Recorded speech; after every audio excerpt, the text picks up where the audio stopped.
ब्रह्मानन्दं परमसुखदं केवलं ज्ञानमूर्तिं द्वन्द्वातीतं गगनसदृशं तत्त्वमस्यादिलक्ष्यम् एकन्नित्यं विमलमचलं सर्वधी साक्षिभूतं भावातीतं त्रिगुणरहितं सद्गुरुं तन्नमामि। सद्गुरुनाथ महाराज की जय।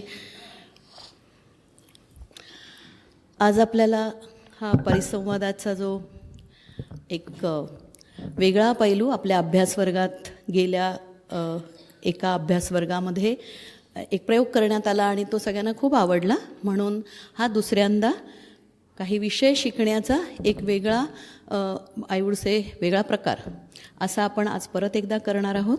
आणि आज आपल्यासाठी जी दासबोधातली ओवी आहे ती आहे विरक्ते विवेके असावे, विरक्ते अध्यात्म वाढवावे, विरक्ते धारिष्ट्य धरावे दमनविषयी। हा दासबोधातली ओवी आहे। दशक दुसरं, समास 9वा आणि 7वी ओवी। आपण जसं मागे आत्ता एका सत्रामध्ये आपण ऐकलं की ह्यांचे रेफरन्स लागले की आपल्याला अजून विषय जास्त चांगला कळू शकतो। हा दुसरा दशक जो आहे, मला ते बघितल्यानंतर इतकी गंमत वाटली। दशकाचं नाव फार गंमतशीर आहे, मूर्ख लक्षण, आणि त्याच्यामध्ये विरक्त, म्हणजे आपल्याला जरा संभ्रमात पडायला होतं की मूर्ख लक्षणांमध्ये विरक्ताची लक्षणं कुठून आली।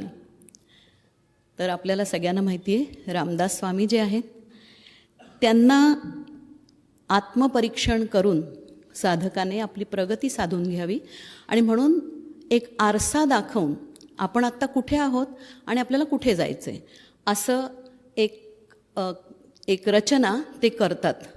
आणि हे गीतेमध्ये पण दिसतं की एका ठिकाणी अत्यंत हीनता दाखवली जाते आणि लागलीच दुसऱ्या श्लोकामध्ये उच्च स्तराचं वर्णन येतं।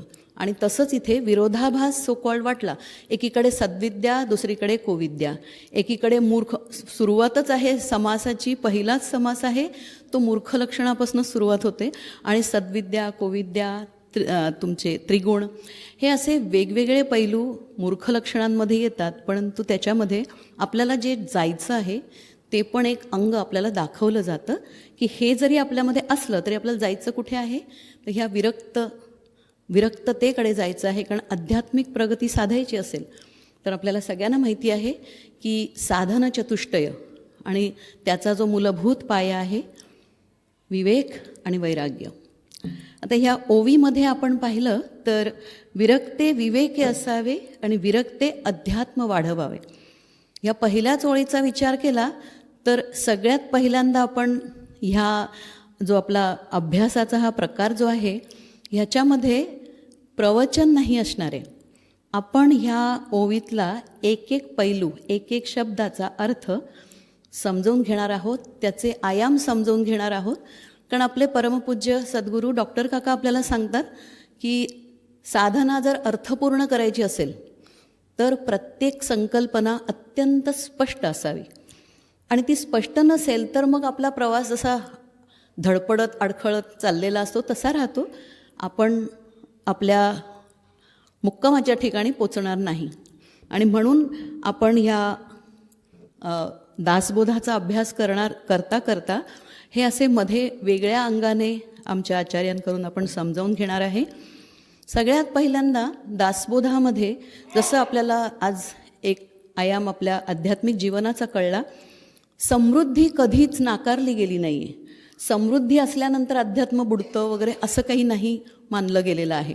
आणि म्हणून आमचे रामदास स्वामीसुद्धा त्यांच्या तत्त्वज्ञानामध्ये आपलं अभ्युदय आणि निःश्रेयस यांचा समन्वय साधून साधकाची प्रगती अपेक्षित करतात, आणि मग त्या साधकाच्या जीवनाच्या प्रत्येक अंगाला ते स्पर्श होतं। म्हणजे तुमचं आमचं खाजगी आयुष्य, म्हणजे आपलं व्यक्तिगत आयुष्य, आपलं कौटुंबिक आयुष्य, आपलं सामाजिक आयुष्य, आपलं व्यावसायिक आयुष्य, हे सगळे आयाम त्याच्यामध्ये पूर्णपणे कव्हर होतात. आणि ह्या प्रत्येक अध्यात्म असं नसतं की आपण एकदा ध्यानात बसताना अध्यात्म करतो किंवा सत्संगात करतो आणि नंतर विसरून जातो. तर ह्याचा जो परिणाम आहे, प्रभाव आहे, ह्या आपल्या आध्यात्मिक साधनाचा, आपल्या ज्ञानाचा हा सगळीकडे स्पर्श झाला पाहिजे अशी अपेक्षा रामदास स्वामींना आहे. आणि म्हणून आपण आपल्या ह्या ओवीतल्या ज्या संकल्पना आहेत, म्हणायला खूप सोप्या वाटतात, पण त्याच्यात खाचाखोचा ज्या आहेत त्या आपण आपल्या आचार्यांना विचारणार आहोत. आत्ताचा पॅटर्न असा असेल की सगळ्यात पहिल्यांदा महत्त्वाच्या कन्सेप्ट्स आपण यांच्याकडनं कंप्लीट स्वच्छ करून घेणार आहोत. काही प्रश्न मी विचारेल, उत्तर देता देता आपल्याला विषय समजेल. सगळ्यांनी लक्षपूर्वक ऐकायचं आहे, पाहिजे असेल तर नोट्स पण काढा. आणि शेवटी सगळ्यांना प्रश्न विचारायची पण संधी मिळणार आहे. अगदी आपल्या आयुष्याला, व्यक्तिगत आयुष्याला कुठेही स्पर्श करणारे हे सगळे विषय, दोन्ही विषय असे आहेत की हे सगळीकडे ह्यांचा स्पर्श होतो. आणि म्हणून अडचणी आपल्याला असतातच, त्या फक्त आपण व्यक्त करून ह्यांना विचारून घेऊयात. ह्याच्यामधल्या पहिल्यांदा विरक्ती जी आहे, ही विरक्ती हा अत्यंत फसवा, आय वुड से की थोडासा ग्रे एरिया म्हटला जातो. विरक्त म्हटल्यानंतर आपल्याला वाटतं कोणीतरी केशरी कपडे किंवा आपले संन्यासी कुठेतरी जातात, ध्यान करतात, त्याला ते विरक्त असतात. संसारात राहून विरक्ती असणं ही आम्हाला फक्त विषयभोगाचा त्याग म्हणजे विरक्ती नाही, तर आपण जी शास्त्रीय व्याख्या आहे वैराग्याची ती आहे इहस्वर्ग भोगेषु इच्छाराहित्यम. इथल्या इहलोकातल्या म्हणजे पृथ्वीवरच्या लौकिक विषयभोगांची तर इच्छा नसावीच, पण पुढे जाऊन स्वर्गवास मिळावा, कम्फर्ट्स मिळावे असं ही पण इच्छा नसावी. ह्याला शास्त्रीय भाषेत वैराग्य म्हटलं जातं. पण आता आपण त्याचे वेगवेगळे आयाम आपल्या आचार्यांना विचारूया की हे कसं काय साधता येईल आम्हाला. कारण तुमच्या आमच्यासारखे संसारी लोकांना वाटतं की बाबा ते वैराग्य ते म्हणजे अशाच आध्यात्मिक लोकांसाठी वगैरे असतं. आम्ही संसारी आहोत, आमच्यापासून ते दूर राहिलेलंच बरं. आणि म्हणून आपण घाबरतो खरं तर. आपण सगळ्यात पहिला प्रश्न आपल्या सगळ्यात सिनियर ज्येष्ठ आचार्या ज्योत्स्नाताईंना विचारूया की मानवी जीवनात ज्योत्स्नाताई वैराग्याचा विचार जो आहे तो फक्त वानप्रस्थाश्रम किंवा संन्यासाश्रम ह्यांच्याशी सामान्यतः जोडला जातो. तुमच्या आमच्यासाठी नाही आहे. हे गृहस्थ आहेत, ब्रह्मचर्य अवस्थेत स्टुडंट्स आहेत, त्यांच्यासाठी नाही आहे. आणि हे मुद्दाम का विचारते त्यांना, आपल्याकडे इकडे काही स्टुडंट्स आहेत, यंग मुलं पण आहेत. सगळ्यांनी त्यांचं उत्तर जरूर ऐकून घ्यावं की त्यांच्यासाठी नाही आहे का वैराग्य. मग स्टुडंट्ससाठी तर पहिलं आहे, कारण आपल्याकडे जो ब्रह्मचर्याश्रम सांगितलेला आहे त्याचाच अर्थ काय आहे की जे एक ध्येय आज आपल्यासमोर आहे ते ध्येय कुठचं आहे. ब्रह्मचर्याश्रमात शिक्षण हे ध्येय आहे. मग शिक्षण हे समोर ठेवायचं. आणखीन बाकीचे जे आहे इंस्टाग्राम, व्हॉट्सॲपनी काय काय काय काय बरंच असतं हल्ली, माहीत नाही मला. नाटक, सिनेमे, हाय हुई, त्याच्यापासून दूर राहायचं. कारण ध्येय जे म्हणजे तिथे वैराग्य आलं की नाही, खेळाडू असतात, त्यांनाही अनेक गोष्टींपासून दूर राहायला लागतं ना, कसून मेहनत करायला लागते ना. म्हणजे जेव्हा कुठचंही आपण ध्येय समोर ठेवतो तर त्या ध्येयाच्या दृष्टीने वाटचाल करताना बाकीच्या गोष्टींना बाजूला करायला लागतं आणि त्याला वैराग्य असं म्हणतात. त्याबद्दलचं सगळ्यांना पटलं असेल, विशेषतः आमच्या तरुण मित्रांना तर नक्कीच पटलं असेल. दुसरं तू गृहस्थाश्रमाचं विचारलं. गृहस्थाश्रमात देखील वैराग्य लागतं. इथे यायचं तर काही गोष्टी बाजूला ठेवून यायला लागलं ना, म्हणजे वैराग्य आलं की नाही.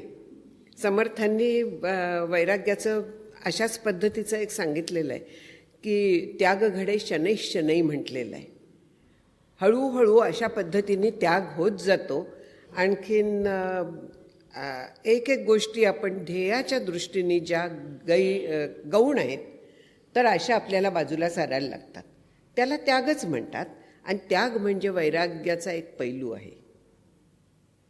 मी माझे हे आपल्याला सोडायला लागतं गृहस्थाश्रमात. वैराग्य खूपच सुंदर. त्याच्याशी संलग्न दुसरा प्रश्न आहे, एक ॲड करू का? मावशी बोलल्या त्याच्यामध्ये की जेवढ्या लवकर विरक्तीचं खरं इसेन्स आपल्याला कळेल आपल्या जीवनामध्ये, जेवढ्या लवकर, जेवढ्या पूर्वायुष्यामध्ये, जेवढ्या कमी वयामध्ये आपल्याला नेमकं वैराग्य म्हणजे काय त्याचा इसेन्स कळेल किंवा वैराग्य वापरायचं कसं हे कळेल, तेवढं आपलं उर्वरित जीवन अधिक सुखकर आणि अधिक संघर्षरहित होतं. वैराग्याचा जो पैलू आपल्या शास्त्रामध्ये सांगितला आहे तो वस्तू त्याग करणं हा सांगितला नसून संगत त्याग करणं हा सांगितला आहे.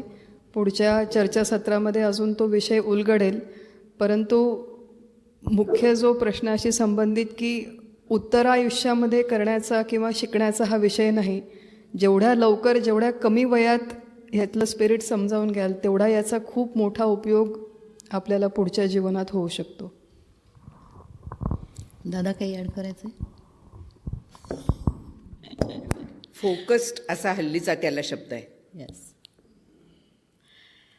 यालाच जोडून एक दुसरा प्रश्न आता मुक्ताताईंना विचारू आपण, की वैराग्य म्हणजे औदासिन्य असं आम्ही जनरल असं हे करतो, लांब चेहरा करून फार असे हसणार नाहीत किंवा हा खळखळून न हसणारे किंवा टवाळा आवडे विनोद असं आम्ही ऐकलेलं असतं. मग आम्हाला वाटतं की असं विनोद नाही करायचे, हसायचं नाही खळखळून, उदासीन गंभीर असायचं. तर वैराग्य म्हणजे उदासीनता, निरसता, कोरडेपणा किंवा निष्क्रियपणा असं आहे का?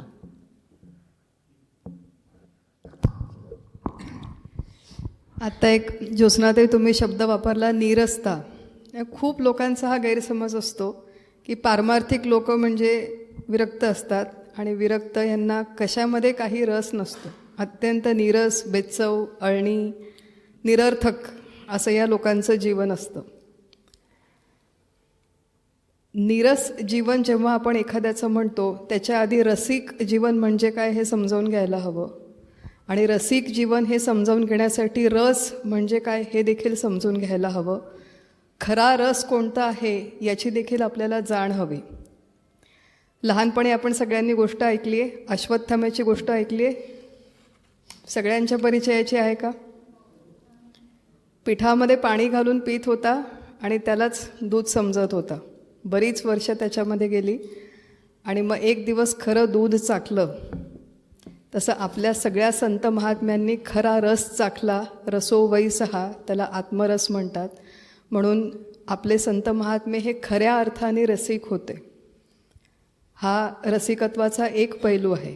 आणि रसिकत्वाचा दुसरा पैलू की असा खरा रस ज्यांनी चाखला आहे ते जेव्हा येऊन व्यवहारामध्ये आपल्यासारखा प्रपंच जगतात किंवा करतात तेव्हा त्यांच्या जीवनातले, चरित्रातले अनेक प्रसंग आपण बघू शकतो की किती रसिकपणे सगळ्या भोगांकडे ते बघतात किंवा जगतात. संत महात्म्यांचं वैशिष्ट्य हे आहे, विशेषतः असे प्रापंचिक वरदानंद भारती स्वामी आपल्याकडे होते किंवा गोंदवलेकर महाराज आपल्याकडे होते. त्यांच्या चरित्रामध्ये की उत्तम पोहायचे, घोड्यावरती बसायचे, लिखाण उत्तम होतं, पेंटिंग छान करायचे, काव्यरचना करायचे, रसग्रहण करू शकायचे. तो सगळ्या संत महात्म्यांचं चरित्र. जेवणामध्ये इंटरेस्ट होता, पिठलं भाकरी आवडायची, स्वयंपाक करण्यात इंटरेस्ट होता, आग्रहाने वाढायचे आपल्या घरी पंक्ती. त्यामुळे कोणाचंही जीवन नीरस, बेचव होतं असे आपल्याला दाखले मिळणार नाहीत. पण संत महात्म्यांच्या उपभोगामध्ये आणि आपल्या उपभोगामध्ये फरक काय आहे की संत महात्मे ज्यांनी खरा रस चाखलेला आहे ते हे आपले व्यवहारातले प्रापंचिक रस उपभोगताना कधीही कुठेही अडकून पडले नाहीत. कुठलाही एक्सपिरियन्स रिक्रिएट करण्याचा त्यांनी प्रयत्न केला नाही. आपण कसं त्या हॉटेलमध्ये कसं पनीर बटर मसाला होतं तसं आता मिळालं नाही, म्हणून जी आपली चिडचिड होते तशी संत महात्म्यांची कधी झाली नाही. जेव्हा जो आहे तेव्हा रामकृष्ण हरी म्हणून तो भोग भोगायचा. वेळ संपला, विषय संपला, त्याची स्मृती देखील संपली. अशा पद्धतीने त्यांनी व्यवहारात सुद्धा रस उपभोगले आणि परमार्थामधला खरा रस त्यांनी उपभोगला असल्यामुळे या कशामध्ये ते अडकून देखील पडले नाही. हे खरं रसिकत्वाचं जीवन आहे. माऊलींचं रसिकत्व सांगते. त्यांची उपमा पहा. चंद्र तेथे चंद्रिका, शंभू तेथे अंबिका, संत तेथे विवेका असणे कीजे. म्हणजे संत आणि विवेकाच्या याला उपमा काय दिली आहे चंद्र तेथे चंद्रिका. रसिकत्व आहे आपल्या भाषेतलं.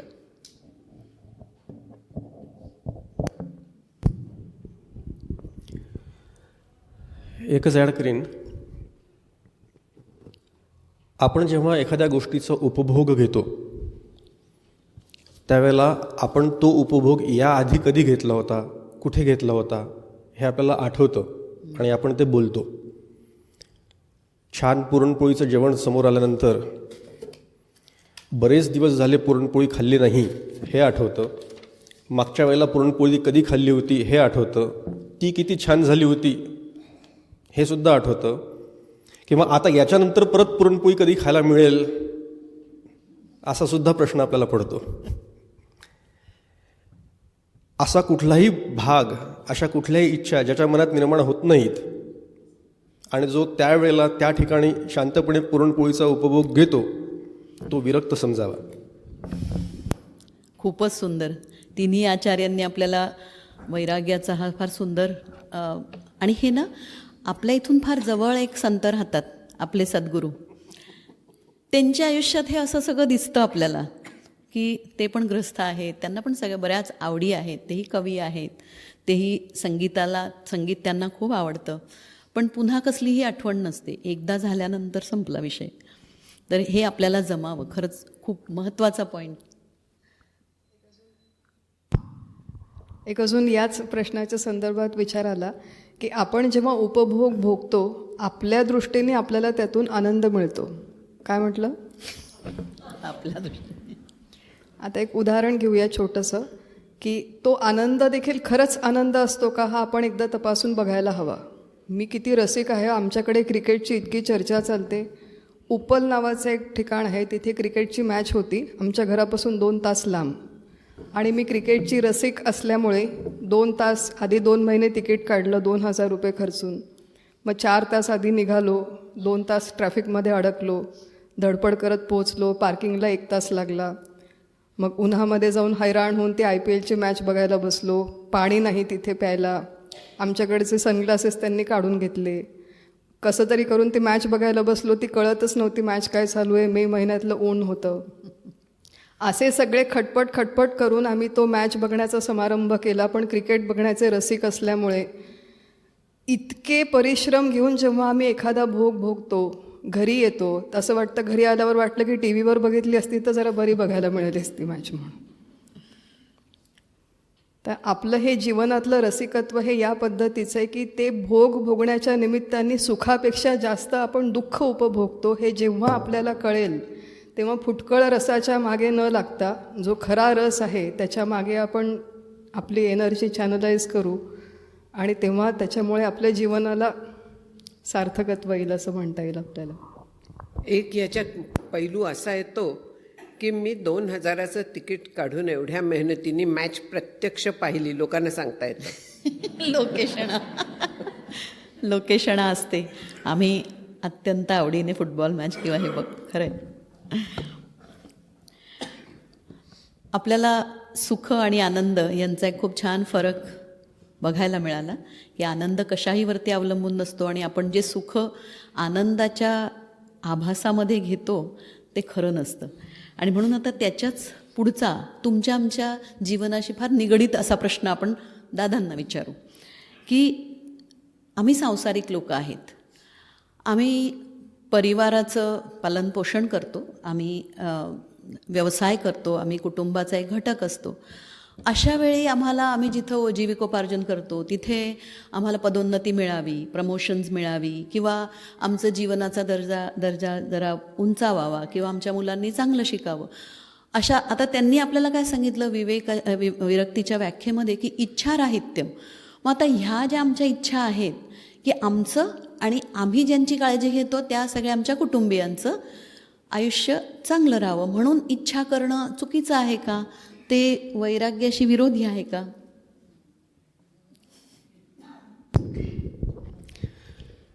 असं आहे, आपण सगळेजण इथे गृहस्थ आहोत, गृहस्थाश्रमी आहोत आणि गृहस्थ म्हणून आपल्याला प्रपंचाच्या काही जबाबदाऱ्या आहेत आणि त्या मान्य केल्याशिवाय गत्यंतर नाही. आणि त्या जबाबदाऱ्या असताना मुलांचं चांगलं व्हावं, घरातल्या सगळ्या लोकांचं चांगलं व्हावं अशी एक सदिच्छा बाळगायला काही हरकत नाही. त्याप्रमाणे निश्चित प्रयत्न करायला हरकत नाही. मुलांना संस्कार त्याप्रमाणे द्यायला काही हरकत नाही. फक्त इथे आहे इच्छा असणं आणि आडमुठेपणा असणं याच्यात फरक करता आला पाहिजे आपल्याला.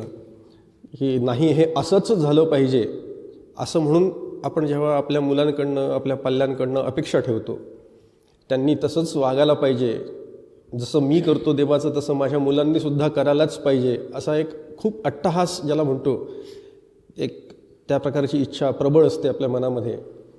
तर ती इच्छा सदिच्छा आहे का ती इच्छा अट्टहास आहे, याच्यात भेद जर का आपल्याला करता आला नीट, तर मग आपलं बऱ्यापैकी गाडी रुळावर येऊ शकते पटकन.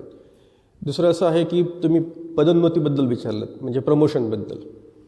आता ऑफिसमध्ये जे कामं करतात आणि सर्व्हिसमध्ये जे असतात, त्यांनी जर का खरंच मन लावून काम केलं असेल, व्यवस्थित काम केलं असेल, जसं करायला पाहिजे तसं केलं असेल, तर पदोन्नती मिळणं साहजिक आहे.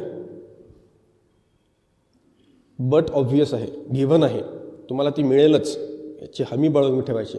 आपलं असं होतं की पदोन्नती करता म्हणून आपण कामं करायला लागतो आणि मग त्यावेळेला मग वेळेवर होत नाही म्हणून मग हा बॉस तसाच आहे आणि तो बॉस तसाच आहे, अशा प्रकारची चर्चा आपल्या कानावर येते.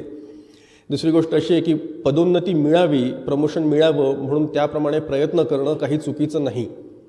पुन्हा तोच मुद्दा की पदोन्नती मिळण्याकरता म्हणून कष्ट करणं, त्याप्रमाणे तसं आचरण ठेवणं, जबाबदाऱ्या घेणं, नवनवीन जबाबदाऱ्या घेणं, नवनवीन तंत्रज्ञान शिकणं आणि प्रमोशन मिळवणं, याच्यामध्ये काही चुकीचं नाही आहे.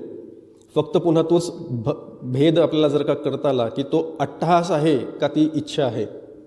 आता हे सुरुवातीच्या काळामध्ये गृहस्थाश्रमामध्ये म्हणून सगळं व्यवस्थित आहे, पण जसजसं आपण वैराग्याच्याबद्दल जास्तीत जास्त समजून घेण्याचा प्रयत्न करतो किंवा परमार्थशास्त्रामध्ये हळूहळू अभ्यास आपला वाढायला लागतो, त्यावेळेला एक आपल्याला लक्षात येतं की कुठल्याही प्रकारची इच्छा आपल्या मनामध्ये असता कामा नये असं भगवंतांनी सांगून ठेवलेलं आहे.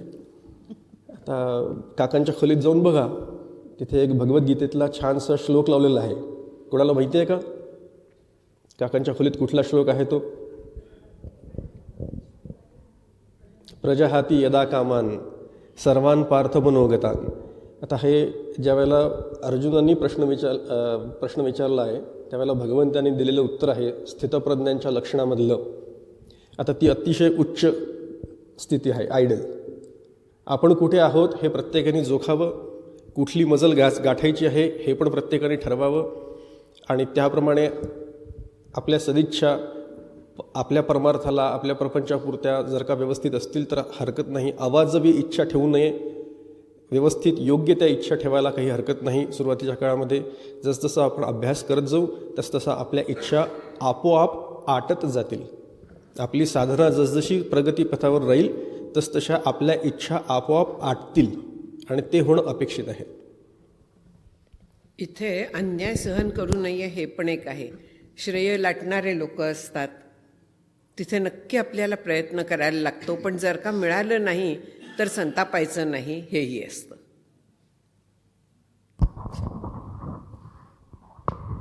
पदोन्नतीच्या बाबतीत अजून एक विचार आहे की पदोन्नती at any cost, promotion at any cost,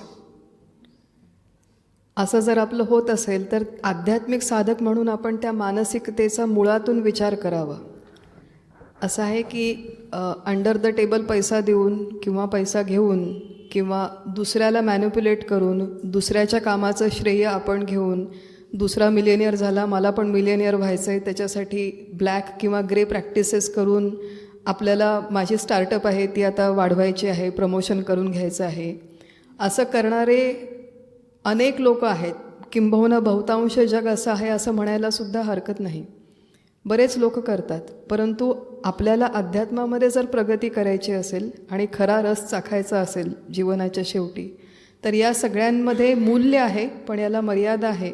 त्यामुळे पदोन्नतीसाठी प्रयत्न करावेत, पण चुकीच्या किंवा अनैतिक अधार्मिक मार्गाने करू नये, निदान एवढं आपण लक्षात ठेवू शकतो. खूपच सुंदर मार्गदर्शन आहे की आपल्या इच्छा धर्मावर अधिष्ठित असाव्यात आणि त्याच्या पूर्तीसाठी प्रयत्न करण्यात काही वावगं नाही. ते वैराग्याला विरोधी नाही. आपल्याला आचार्यांनी खूप चांगली हे एक एक बारीक बारीक पैलू आहेत की ते डोक्यात स्पष्ट असावेत. पुढचा प्रश्न, आपल्याला आपल्या जीवन सुखसोयींनी युक्त व्हावं असं सगळ्यांची इच्छा असते. आपले कष्ट कमी व्हावेत म्हणून वेगवेगळे शोध लावले जातात, संशोधन केलं जातं, त्याच्याप्रमाणे वेगवेगळे प्रॉडक्ट्स डेव्हलप केले जातात आणि ते तुमच्या आमच्या रोजच्या आयुष्यात वापरले जातात. आता हा जो संशोधनाचा भाग आहे, होतं काय ना, आपण आता बघतो की त्या विषयभोगांना एवढे धुमारे फुटलेले असतात की मग आपल्या हातातली सगळी टेक्नॉलॉजी जी डेव्हलप होते तिचा उपयोग तर खूप असतो, परंतु मग त्याचे काही परिणाम पण असतात. तर आपण आपल्या आचार्यांना विचारूयात की मग हे सुखसोयींनी युक्त जीवन किंवा आपले काही फार बेसिक कष्ट की ज्याच्यात आपला वेळ खूप जातो, असं काही कमी होण्यासाठी जे शोध लावतात ते वैराग्याच्या विरोधी आहेत का? आपला फोनच, ताईंनी आपल्याला ज्योत्स्ना मावशींनी सांगितलं सगळ्यात पहिल्यांदा मुलांसाठी की त्याच्यामध्ये खूप काय काय गोष्टी असतात, तर त्या आपल्या वैराग्याला धडाधड छेद देतात. तर पण बाकीच्या काही गोष्टी अशा पण असतात की ज्या आपल्या शारीरिक श्रम वाचवतात. आपल्याला जर इकडून तिकडे लवकर जायचं असेल तर वाहतुकीची साधनं आपल्याला अवेलेबल असतात, किंवा फोनचं पण कुठला तरी दूरचं अंतर कमी करण्यासाठी पण तो उपयोगी होऊ शकतो. तर हे सगळं हा आटापिटा जो आहे हा वैराग्याच्या विरोधी मानायचा का? कोणाला विचारतेस? तिघांनाही स्पेसिफाय. ज्योत्स्ना, सॉरी, मुक्ताताईंना आणि दादांना. नाही, दादांना पण, सगळ्या दोघांनाही आहे. टेक्नॉलॉजीशी फार क्लोजली कनेक्टेड आहेत.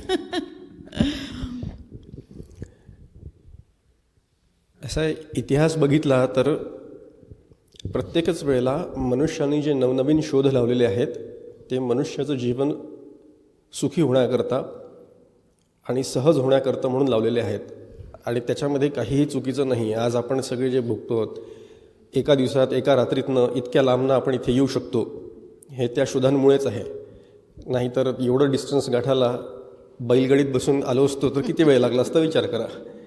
पूर्वीच्या काळी तीर्थयात्रा करायला लोक जायचे त्यावेळेला किती वेळ लागायचा विचार करा. तर आता सांगायचा मुद्दा एवढाच आहे की सुखसोयींनी युक्त जीवन असावं याच्यामध्ये काही चुकीचं नाही. त्या सुखसोयींवर अवलंबून जेव्हा आपण जीवन जगतो त्यावेळेला मग मात्र असं होतं की त्याच्याशिवाय माझं अडतं. म्हणजे आता उदाहरण द्यायचं झालं तर AC नसेल तर माझं अडतं, असं जर का असेल तर मग तिथे काहीतरी बंधन आलेलं आहे, आपल्याला कुठेतरी आपण अडलेलो आहोत. आणि AC नसलेली गाडीसुद्धा मला चालते, AC असला तरीच उत्तम, छान, आवडीने मी तो ऑन करीन आणि त्याचा उपभोग घेईन, पण नसेल तरी काही अडणार नाही, अशी जर का आपली भूमिका असेल तर मग जीवन त्या पद्धतीने आपण सहज करून आपल्यापुरतं आपल्याला ते सहज करून घेता येईल. म्हणजे टेक्नॉलॉजी डेव्हलप तर होत असते, उपयोग कसा करून घ्यायचा आपल्या हितासाठी तो आपल्या हातात आहे. खूपच छान. आता ज्योत्स्नाताईंना आपण प्रश्न विचारूयात. Oh sorry, I am so sorry.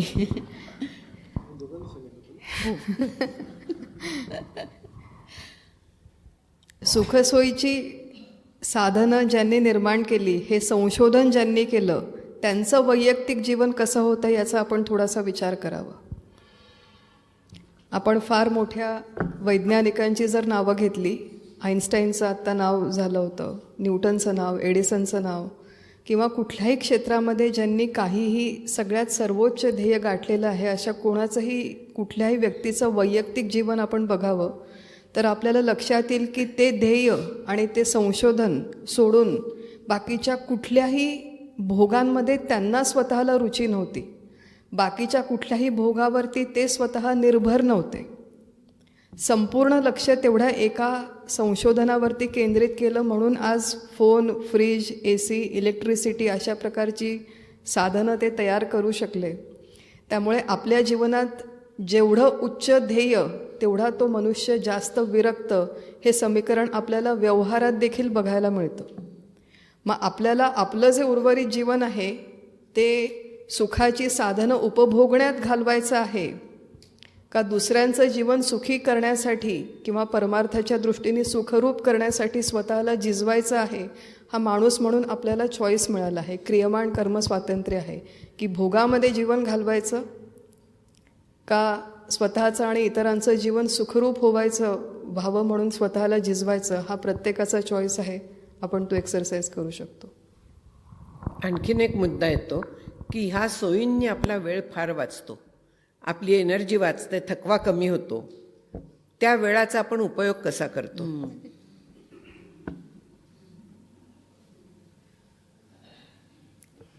खूपच आय ओपनर्स आहेत हे सगळेच, की आपण संशोधनाचा उपयोग केला पण संशोधकांच्या आयुष्याकडे आपण कधीच बघितलं नाही की त्यांनी किती कष्ट घेतले आणि किती समर्पण होतं त्या शोधासाठी. आणि आता या तिघाही आचार्यांनी आपल्याला त्या संशोधनाचे खूप सुंदर आयाम दाखवले. आता हे जे वैराग्य आहे हे आपल्या ज्योत्स्ना मावशींना प्रश्न आहे हा, वैराग्य हे आमच्या आयुष्याचं ध्येय होऊ शकतं का? वैराग्य ही पायरी आहे म्हणूया आपण, साधन आहे वैराग्य हे. विवेक हे साधन आहे. हे कुठच्याही गोष्टी ध्येय नाही आहेत. ध्येय जे आहे ते आनंदरूप होणं, आनंदात जगणं हे आहे. म्हणजे मोक्ष ज्याला म्हणतात ते ध्येय आहे, ज्याला परम अर्थ म्हणजे परम प्राप्तव्य म्हणजे सगळ्यात श्रेष्ठ जे मिळवण्यासारखं आहे ते, त्याला मोक्ष म्हणतात. आणखीन तिथे जाण्यासाठी ह्या प्रिरिक्विजिट्स आहेत. जसं MD करायचं असलं तर आधी MBBS व्हायला लागतं, त्याआधी कॉलेजात जाऊन 12वी वगैरे व्हायला लागतं, परीक्षा द्यायला लागतात. तसंच आहे की ह्या खालच्या पायऱ्या आहेत. त्याच्याच पुढचा एक संलग्न प्रश्न ज्योत्स्ना मावशींना, की हे वैराग्य विकसित करता येतं का, आणि करता येत असेल तर त्याच्या स्टेप्स काय असू शकतील? हा फार मोठा स्कोप असलेला प्रश्न आहे. वैराग्य विकसित निश्चित करायलाच लागतं. आणखीन ते विवेकाच्या साह्याने होतं. त्याला दुसरा एक आहे ते जो त्रिविध तापे पोळला संसार दुःखे जाजावला तोची एक अधिकारी झाला परमार्थासी म्हणून जे म्हटलेलं आहे. तर याच्यामुळे आपल्याला दुःख भोगिले जेणे तयासीचं परमार्थ बाणे हे म्हटलेलं आहे.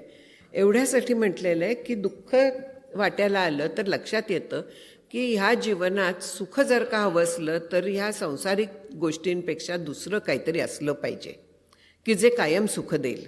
संसारातल्या सगळ्या गोष्टी आहेत ज्या काही काळ सुख देतात, त्या शाश्वत नाही आहेत. ह्याला विवेक म्हणतात. म्हणजे विवेक आणखीन वैराग्य ह्या दोन्ही हातात हात घालून जाणाऱ्या गोष्टी आहेत. त्या विवेकाच्या साह्याने वैराग्य वाढतं. आणखीन वैराग्य असला की विवेक जास्त आपल्याला वापरता येतो. आणि दुसरं म्हणजे काय तो प्रश्न विचारला होता आणखी? त्याच्या पायऱ्या. हां, हे झालं विवेक वैराग्य ह्याच्याबद्दल की तो त्याच्यासाठी सुरुवातीला आपल्याला सक्तीने स्वतःला आवरायला लागतं. आणि म्हणून दम आणि शम अशा दोन गोष्टी ज्या सांगितलेल्या आहेत. आधी इंद्रिय दमन, बाह्य गोष्टींपासून आतपर्यंत यायचं आहे, आणि नंतर शम म्हणजे मनाला ताब्यात ठेवायचं आहे. एकदम मन ताब्यात ठेवायला गेलं तर कठीण जातं. म्हणून मन जाता है तो जाने दो, मत जाने दे शरीर वगैरे. आधी दम साधायचा आहे, मग शम होतो. ह्या पायऱ्या इथे झाल्या. आणि भक्तीच्या बाबतीत हे थोडंसं वेगळं होतं. इथे आपल्याला कष्ट असतात. भक्तीच्या बाबतीत देवाबद्दलचं प्रेम जर का वाढलं तर बाकीच्या सगळ्या गोष्टी आपोआप गौण होतात. इथे भक्तीची सोपं जे म्हणतात ते इथे सुलभता आहे की वैराग्याचे कष्ट होत नाहीत, त्याची जागा प्रेम घेतं भगवंताचं, आणि त्याच्या प्रेमापुढे बाकी काहीही नको वाटायला लागतं. खूपच छान. आम्हाला अजून ॲड करायचं जरूर, ऐकायला आवडेल आम्हाला. वैराग्य विकसित कसं करायचं असा एक तुमचा प्रश्न होता. तर अनेक लोकांना वैराग्याची एक भीती अशी असते की जेवढे आपण जास्त विरक्त होऊ, म्हणजे जेवढा आपल्या जीवनातला हा रस निघून जाईल तेवढे आपण जास्त निष्क्रिय होऊ. म्हणजे आता काय कशातच इंटरेस्ट नाही, काही खाण्यात नाही, कपड्यात नाही, शॉपिंगमध्ये नाही, काय त्या जीवनात अर्थ नाही. मग करायचं आहे दिवसभर करायचं काय जर विरक्त झालो तर? आणि जो माणूस विरक्त असतो तो काहीच न करता इंटरेस्ट नाही म्हणून तसाच बसून राहील, असा एक गैरसमज आहे आपल्या समाजामध्ये. तर परत एकदा जाऊन आपल्या सगळ्या संतांचं चरित्र किंवा जे कोणी सायंटिस्ट स्पोर्ट्समॅन सगळ्यांचं जर आपण जाऊन जीवन पडताळलं, परीक्षण केलं, तर बाकीच्या सगळ्या गोष्टींमधली त्यांची रुची गेली, म्हणून त्या एका ध्येयाप्रती, एका कार्याप्रती ते अत्यंत निष्ठेने आणि अत्यंत एफिशियंटली कार्य करू शकले. व्यवहारामध्ये जो जेवढा विरक्त तो तेवढा जास्त एकाग्र आणि तेवढा तो जास्त कार्यक्षम असू शकतो. आता वैराग्याचे पण वेगवेगळे प्रकार आहेत, पण विवेकातून, विचारातून निर्माण झालेलं ज्याचं वैराग्य आहे तो अतिशय जास्त कार्यक्षम, एकाग्र असतो आणि फार मोठ्या स्तरावरचं कार्य आपापल्या क्षेत्रात तो करतो. हे जर आपल्याला कळलं, पटलं आणि जाणवलं, तर त्या विचारातून, त्या निरीक्षणातून सुद्धा आपली अनासक्ती आणि विरक्ती काही प्रमाणात विकसित होते. याची आपण बरीच उदाहरणं बघतो. जिथे विरक्ती असते तिथे संतांच्या आयुष्यात बघतो आपण की खूप मोठ्या प्रमाणावर कार्य होत असतं, पण आतून पूर्णपणे निर्लिप्तता असते आणि त्या कार्याचा दर्जा म्हणजे मोजता येत नाही आपल्याला, इतका सुंदर असू शकतो तो. याच्या पुढचा प्रश्न की दादांना की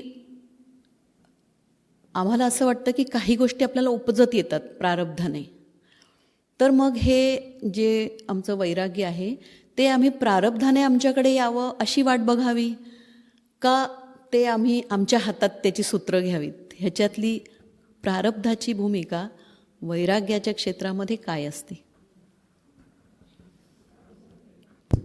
छान प्रश्न आहे.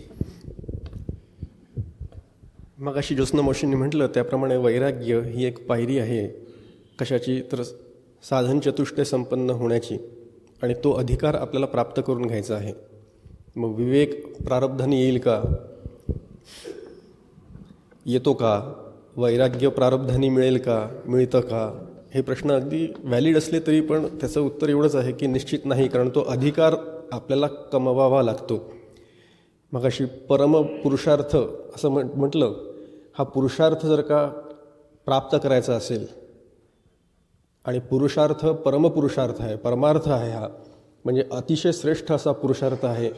हे शम आणि दम जर का साधायचं असेल तर ते प्रारब्धावर अवलंबून काही नाही, हे लक्षात ठेवायला पाहिजे. आणि इथे शर्थीचे प्रयत्न करणं हे प्रत्येक साधकाचं काम आहे आणि कर्तव्यसुद्धा आहे.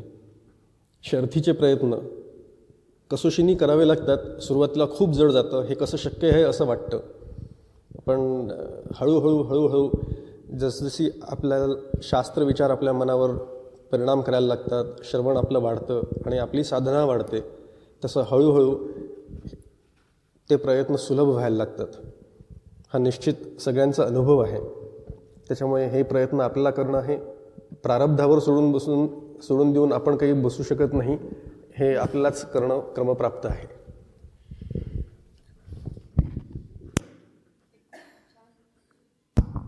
एक खूप छान वाक्य या संदर्भामध्ये आमच्या सद्गुरूंनी सांगितलं होतं. परमपूज्य मंदाते किंवा परमपूज्य काका दोघांपैकी एकांनी हे वाक्य सांगितलं होतं की आपला परमार्थ हा पूर्णपणे प्रयत्नाधीन असतो आणि आपला प्रपंच हा पूर्णपणे प्रारब्धाधीन असतो. आपण नेमकं उलटं करतो की प्रपंचात सगळे प्रयत्न करतो आणि परमार्थ सगळा प्रारब्धावर सोडून देतो. असं न करता परमार्थामध्ये, याचा अर्थ प्रपंचातले सगळे प्रयत्न सोडून द्यावे असं नाही आहे, परंतु प्रपंचामध्ये सगळे प्रयत्न केल्याच्या नंतर जे फळ येईल ते ईश्वर नियोजित असतं. परंतु परमार्थामध्ये जेवढे जास्त प्रयत्न करू तेवढी आपली जास्त मोक्षाच्या दिशेने प्रगती होते, हे आपल्याला आतून जाणवत जातं. त्यामुळे वैराग्य, विवेक या सगळ्याच बाबतीत आपले प्रयत्न असावेत. समर्थांची एक ओवी सांगते वैराग्याबद्दल. वैराग्य परते नाही भाग्य, वैराग्य नाही ते अभाग्य, वैराग्य नव्हता योग्य, परमार्थ नव्हे. क्या बात आहे, मस्त. इतकं इसेन्शियल आहे ते. हा प्रश्न विचारायचं कारण हे होतं की आपल्याला मावशींनी पण सांगितलं आणि रामदास स्वामींच्या आपल्या दासबोधात पण येतं की जो खूप पोळतो दुःखाने, वेदना, दुःख, अवहेलना, अपमान किंवा नुकसान, आपल्या पराकाष्ठा होते ह्याची, इदर तेव्हा किंवा खूप सुखांचा अतिरेक झाला, जसं आमच्या रामचंद्रांच्या बाबतीत किंवा राजांच्या बाबतीत, सिद्धार्थाच्या बाबतीत झाला. तर ह्याही लोकांना म्हणजे काही वेळेस फार अति ऐशोरामामध्ये आणि काही वेळेस फार अभावांमध्ये किंवा फार वेदनेमध्ये वैराग्याचा उदय होतो. तर ह्याचा संबंध आम्ही आमच्या आयुष्यामध्ये असा लावायचा की आमच्या बाबतीत असं काहीतरी व्हावं म्हणजे मग आम्ही त्यांच्यासारखे होऊ. कारण हे सगळे मोठे लोक झाले. रामाचं तर आपण आता योग वसिष्ठमध्ये आम्ही तिन्ही आचार्यांकडून ऐकतोय की रामाच्या वैराग्याचे किती सुंदर सुंदर व्यावहारिक स्तरावरती आम्हाला तिन्ही आचार्य समजावून सांगतायत. तर ह्याचं आमच्या बाबतीत काही होऊ शकेल का असं आम्ही वाट बघायची का, की असं काही झाल्यानंतर मी पटकन मला तिथं जायला होईल, म्हणजे हा शॉर्टकट आहे असं, की खूपच तीव्रतेने होईल असं काही खरं असतं का दादा? हरकत नाही, वाट बघत बसा. किती वर्ष लागतील माहीत नाही. कारण असं आहे, परमार्थाला लागण्याकरता म्हणून पहिला प्रश्न बऱ्याच जणांचा असा असतो की आमचं तर सगळं व्यवस्थित चाललं आहे, तर आम्ही कशाला उगाच देवदेव करायचं. सगळं व्यवस्थित चाललं म्हणजे काय, जॉब आहे, गाडी बंगला आहे, नोकर चाकर आहेत, मुलं बाळं आहेत, सगळं व्यवस्थित सुरू आहे, तर मग आम्ही आता कशाला देवदेव करायचं उगाचच, कशाला या परमार्थाच्या भानगडीत पडायचं. शब्द काय, भानगडी. परमार्थाची भानगड. बाकी सगळ्या भानगडी करायला तो मोकळा असतो, म्हणून परमार्थाची भानगड वाटते त्याला. तर असं नाही, सहज म्हणजे सरळ सरळ अर्थ आहे त्याचा की आपण आपलं कर्तव्य चोख पार पाडताना कुठल्याही गोष्टींमध्ये आसक्ती न ठेवता आपलं वैराग्य आपण विकसित करत जाणं हेच आपल्या हातात आहे. आणि हे करत राहणं प्रत्येक साधकाचं कर्तव्य आहे. मग अशी मावशींनी जी ओवी उद्घोत केली ती जर का नाही, म्हणजे त्याचा अर्थ जर का बघितला तर वैराग्य नसेल तर काही खरं नाही. विवेक आणि वैराग्य जर का नसेल माणसाजवळ तर परमार्थ घडूच शकत नाही. त्यामुळे ते अतिशय महत्त्वाची गोष्ट आहे. त्याला असं दुय्यम स्थान नाही आहे वैराग्याला. आता ते मगाशी यांनी उल्लेख केला भगवे कपडे घातलेला, केशरी रंग म्हणालात त्या, मी नेमका तोच घातलेला आहे आज. असं नुसते केशरी रंग घातले, केशरी टिळे लावले म्हणजे विरक्त झालो असं नाही आहे. तो केशरीपणा आतनं आला पाहिजे.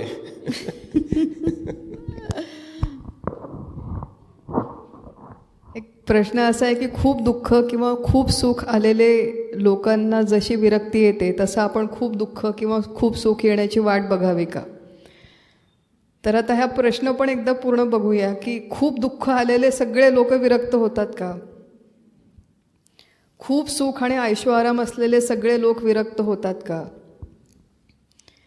त्याच्यामुळे हा एक ट्रिगर असू शकतो आणि क्वचित एखाद्याच्या बाबतीत धनसंपत्ती संकट हे ट्रिगर म्हणून काम एखाद्याच्या बाबतीत करू शकतात. पण दुसऱ्या व्यक्तीच्या बाबतीत ज्या कारणामुळे विरक्ती आली त्याच कारणामुळे मला विरक्ती येईल अशी वाट बघत बसणं योग्य नाही.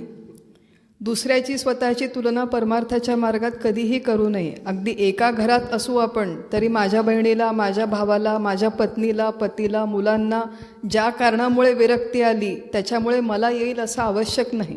हा सगळ्यात महत्त्वाचा भाग आहे. बरं, कुठल्या तरी दुःखातून किंवा सुखातून विरक्ती यावी हेही आवश्यक नाही. प्रभू रामचंद्रांना किंवा इतरही कारणं की निरीक्षणातून केवळ विरक्ती येऊ शकते. किंबहुना खूप जास्त दुःख हे तेव्हाच होतं जेव्हा मनुष्याच्या जीवनात विरक्ती नसते, तेव्हाच तो जास्त दुःखी होतो. कारण की प्रत्येक व्यक्ती, वस्तू, घटना आणि परिस्थितीला तो चिकटून बसलेला आहे. त्या व्यक्ती, वस्तू, घटना, परिस्थिती प्रतिकूल झाल्या की हा दुःखी होतो. मग दुःख होण्याचं कारणच मुळात विरक्ती नाही हे आहे. हे जर एकदा कळलं कारण मीमांसेनी तर मग हळूहळू आपण चिकटून न बसता प्रपंच करायला शिकतो आणि आपल्या जीवनातली जी काही दुःख आहेत ती हळूहळू क्रमाक्रमाने कमी होतात. त्यामुळे उपनिषदात सांगितलेलं आहे की सगळ्यात सुखी कोण आहे, आनंदाची मीमांसा जी आहे त्याच्यात पाहणं. तैत्तरीय उपनिषद आणखीन बृहदारण्यकात मला वाटतं की जो निरीच्छ आहे आणखीन ब्रह्मज्ञानी तो सगळ्यात जगात नाही विश्वात सुखी आहे. कौपिनवंत खरु भाग्यवंत. अगदी. आणि मग अशी उल्लेख केला की असं दुःखाने सगळे विरक्त होतात का, दुःख झालं म्हणून मी विरक्त होईल किंवा त्रिविध तापे पोळला मग अशी उल्लेख झाला, त्या त्रिविध तापांनी पोळल्यानंतर मग मी विरक्त होईल आणि मग मी परमार्थाला लागेल, याची वाट बघत बसण्याचं काहीच कारण नाही. तसं होऊ नये. उलट दासबोधामध्ये स्वगुण परीक्षा नावाचा एक सुंदर समास आलेला आहे. 4 समास आहेत, एका पाठोपाठ एक वाचा. त्याच्यामध्ये दुःखी झालेला माणूससुद्धा पुन्हा पुन्हा कसा दुःखी होत जातो याचं सगळं सुंदर वर्णन केलेलं आहे त्याच्यात. त्याच्यामुळे निव्वळ दुःख प्राप्त झालं म्हणजे विरक्त होईल असं अजिबात नाही. कदाचित एखाद्या सुज्ञ माणसाला पूर्वसुकृत जागृतीमुळे त्याच्या हिताचा विचार मनामध्ये निर्माण होऊ शकतो आणि म्हणून तो विरक्त होण्याच्या मार्गाला लागू शकतो किंवा परमार्थाच्या मार्गाला लागू शकतो, एवढंच त्याच्यामागची भूमिका आहे. बाकी त्या त्रिविध तापांना कवटाळून बसण्याची किंवा गुंजारण्याची पण काही आवश्यकता नाही. हे त्रिगुणांच्या वरती अवलंबून आहे. सत्वगुणी माणूस जो असतो तो स्वाभाविकपणे इकडे वळतो. रजोगुणी तमोगुणी हे सूड आणखीन हेवा वगैरे मध्ये जातात. खरंय. प्रत्येकाच्या वरती अंतःकरणावरती गुणांचा जसा प्रभाव असतो तशी तशी त्याची प्रतिक्रिया होते. हे विरक्ती जी आहे, या विरक्तीच्या पुढे आपण जाऊया आता ह्या ओवीमधलं, की विरक्ते विवेके असावे. मगाशी ज्योत्स्ना मावशींनी सांगितलं आपल्याला, म्हणजे या तिन्ही आचार्यांनी आपल्याला सांगितलं की विरक्तीला विवेकाचं साह्य लागतं. मागे ज्योत्स्ना मावशींनी तर सांगितलं की ते दोघं पूरक आहेत एकमेकांना, ते एकमेकांचा हात धरूनच येतात आणि हे साधन चतुष्टयामधले हे पहिले 2 आयाम आहेत. याच्या पुढचा प्रश्न आपण विचारूयात ज्योत्स्ना मावशींनाच, की आपल्याला विवेकाचा अर्थ सामान्य माणसांना माहिती आहे की हितकर गोष्टींचा स्वीकार आणि अहितकर गोष्टींचं अस्वीकृती, ही जी निवड आहे या मुळात दोन्हीमधलं फरक समजणं आणि योग्य कल्याणकारी निवड होणं. आता मागे त्यांनीच आपल्याला स्पष्ट करून सांगितलं की कल्याणकारी म्हणजे कसं, तर आपण इथे मनुष्य देहात जे आलेलो आहोत ते मोक्ष प्राप्तीसाठी आहे. परम अर्थ जो आहे या आमच्या जीवनाचा, तो परम अर्थ मोक्ष आहे आणि त्याच्यासाठी हे आमचं प्रयत्न व्हावेत. याच्यामध्ये विवेकाची व्याख्या शास्त्र तरी असं करतं की नित्य वस्तू एकम ब्रह्म, एकच ब्रह्मतत्व, हे ब्रह्म सत्यम जगन्मिथ्या जीवो ब्रह्मैव नापरा हे आहे. इथे ते सांगतात तद व्यतिरिक्तम सर्वम अनित्यम अयम एव नित्यानित्य वस्तू विवेकः. ह्या दोन्ही मधला फरक सतत समजावून घेत राहणं असं शास्त्र सांगतं आणि त्याच्यामुळे प्रत्येक वेळी हे आम्ही भान ठेवावं.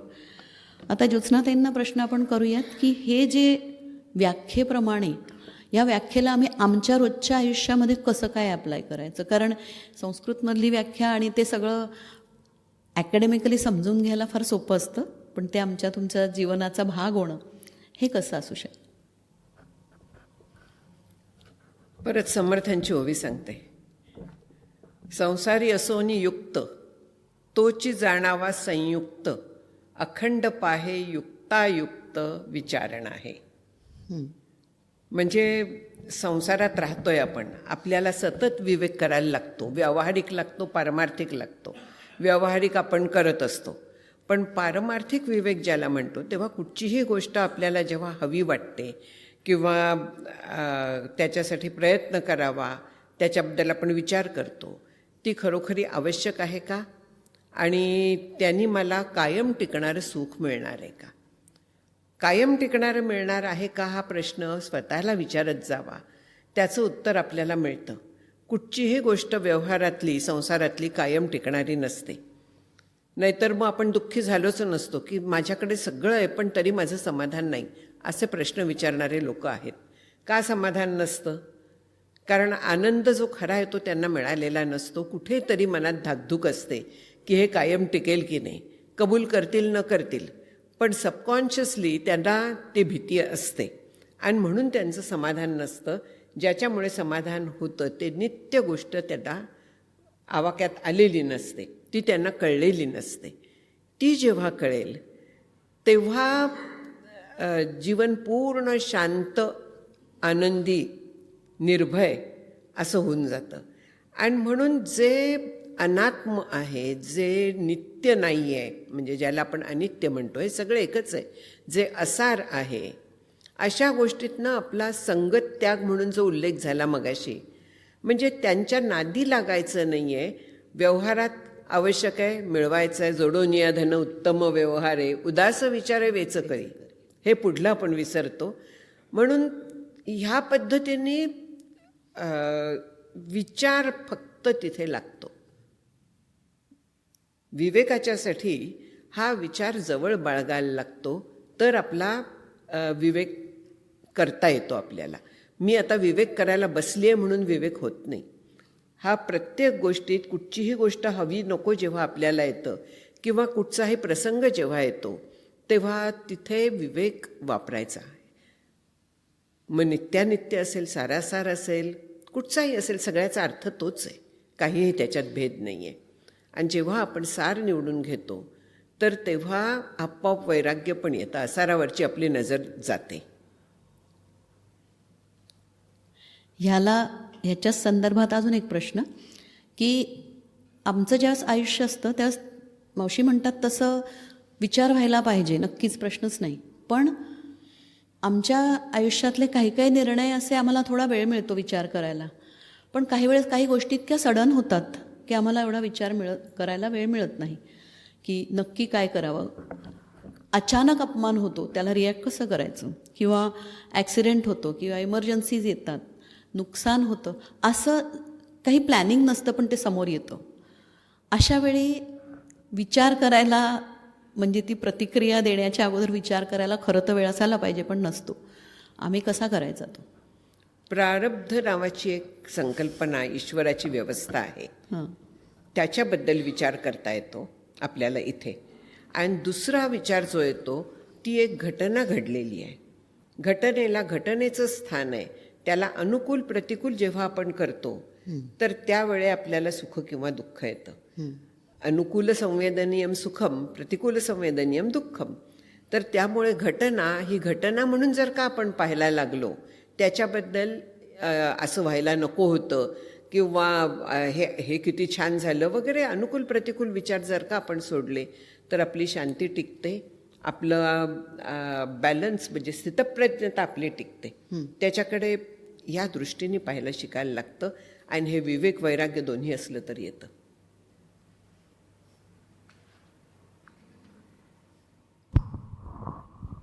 असे एखाद्या घटनेच्या बाबतीत पारमार्थिक साधक म्हणून ज्या आपल्या प्रतिक्रिया असतात त्या परमार्थाला लागल्यावर एका दिवसात, एका महिन्यात किंवा एका वर्षात बदलतील हे शक्य नाही आणि त्याच्यासाठी आटापिटा करण्याची गरजसुद्धा नाही. आपल्या प्रतिक्रियांवर नियंत्रण यायला बराच काळ जातो, बराच अवधी जातो. बऱ्याचदा आपल्याला जमतंय असं वाटतं, काही काळ जमतं आणि परत घसरगुंडी होते, परत आपण पहिल्यासारखे वागायला लागतो. त्यामुळे असं सापशिडीसारखं खालीवर असा बराच काळ गेल्यावर, बरेच प्रयत्न, बरीच साधना झाल्याच्या नंतर हळूहळू प्रतिक्रियांवर पूर्णपणे नियंत्रण मिळतं. तर एखाद्या प्रसंगामध्ये आपली प्रतिक्रिया चुकीची दिली गेली, त्याचं एक ऑब्जेक्टिव्ह ॲनालिसिस करावं, स्वतःला समजावून सांगावं की हे माझं चुकलं.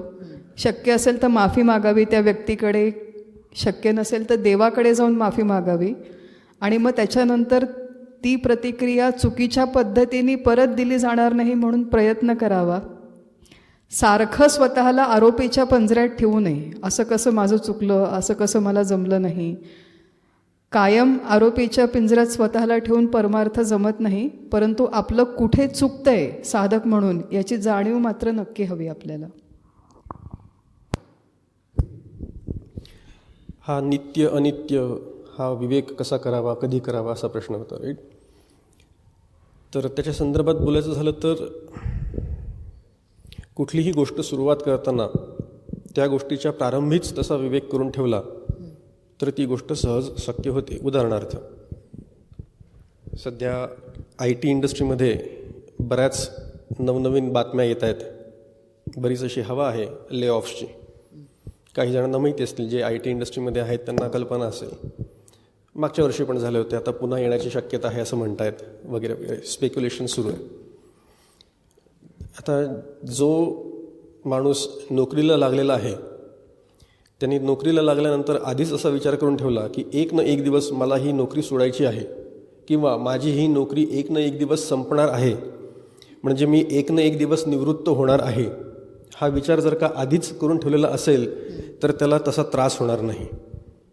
आता नवीन गाडी घ्यायची आहे, नवीन गाडी घेतली, खूप काय म्हणतात त्याला ॲडव्हान्स पेमेंट करून घेतली, खूप काळजीपूर्वक निवड करून घेतली, वाट बघून घेतली, आवडती घेतली, आवडत्या रंगाची घेतली आणि अशी नवीन गाडी दाराशी आल्यानंतर जो हर्ष होतो, जो आनंद होतो, त्याला दुसऱ्याच दिवशी गालबोट लागतं जेव्हा कुठेतरी काहीतरी ओरखडा बसतो किंवा कुठेतरी काहीतरी गाडीचा मायनर ॲक्सिडेंट तरी होतो. आता ज्या वेळेला गाडी घेतली त्याच दिवशी जर का आपण असा विचार केला की ही गाडी आज नाही तर उद्या, 2 वर्षांनी नाही तर 20 वर्षांनी नक्कीच ती त्याज्य राहणार आहे, ती खराब होणार आहे, ती सोडून द्यावी लागणार आहे, हा विचार जर का आधीच असेल तर त्यातली अनित्यता कळलेली असते. आणि तसंच आपल्या देहाचं सुद्धा आहे.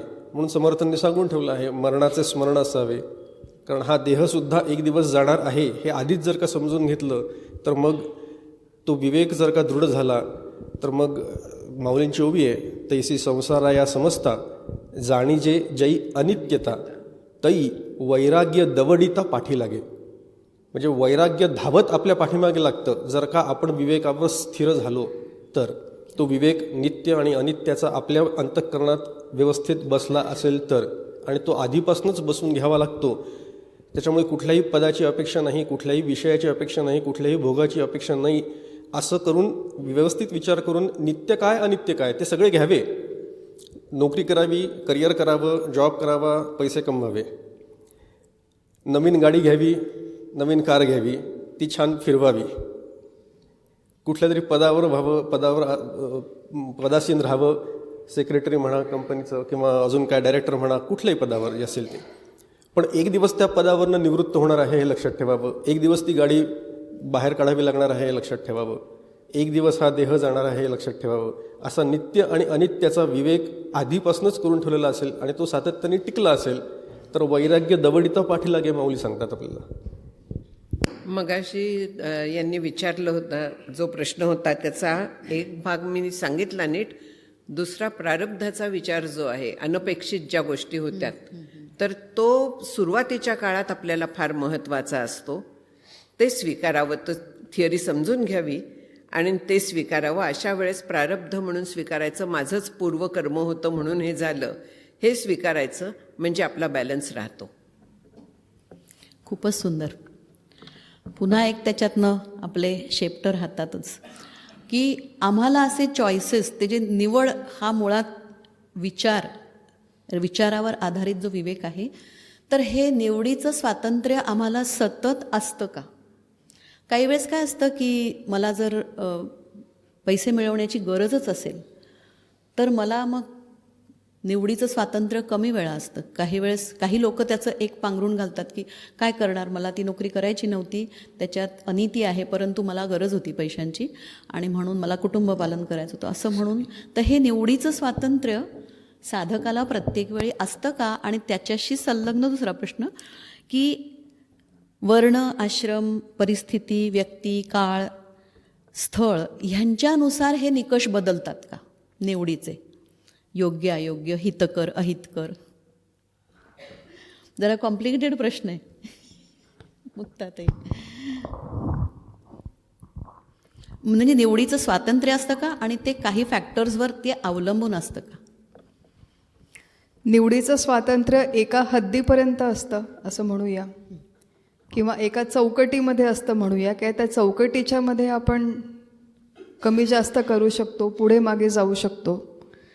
आता ही चौकट जी आहे ती प्रत्येकासाठी वेगळी असू शकते. ती चौकट त्याच्या प्रारब्धाची असू शकते, त्याच्या स्वभावाची असू शकते, त्याच्या 3 गुणांच्या एका स्पेसिफिक कॉम्बिनेशनची असू शकते, त्याच्या पिंडाची असू शकते.